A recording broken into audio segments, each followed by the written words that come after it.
সকাল সন্ধ্যা ওয়েদারে হালকা করে আমার 5 স্টার হোটেল থেকে বেরিয়ে হালকা করে মামা ভুজিয়া দিয়ে ব্রেকফাস্ট সেরে চলে গেছিলাম রাস্তায়। রাস্তায় গিয়ে দেখি আমার শ্বশুর আমাদের সামনের রাস্তাটাকে ভিআইপি রাস্তা বানিয়ে দিচ্ছে। এখানে ব্যবহার করা হচ্ছে জাপান থেকে আগত জাপানি সিমেন্ট আর ইংল্যান্ড থেকে আগত স্পেশাল মার্বেল।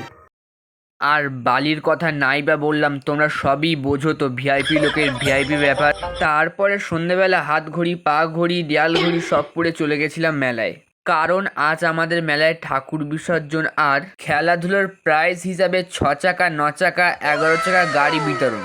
মেলায় গিয়ে দেখি প্রাইজ দেওয়ার জন্য ঝুড়ি, কোদাল, গামলা, বাটি সব সাজানো আছে। সে যাই হোক, তার একটু পরেই প্রাইজ বিতরণ শুরু হয়ে গেল। সবাই তাড়াহুড়ো করে মারামারি করে প্রাইজ নিতে লাগলো, কারণ গাড়ির সংখ্যা খুব বেশি। এই জন্যে আমি দাঁড়িয়ে দাঁড়িয়ে ভিডিও করছিলাম বলে কমিটির লোক খুশি হয়ে আমাকে একটা 11 চাকা গাড়ি গিফট করলো। আমি এখন গাড়ি নিয়ে বাড়ি যাই। তোমরা এরকম মিনি ব্লগ জন্য লাইক আর সাবস্ক্রাইব করো। বাই।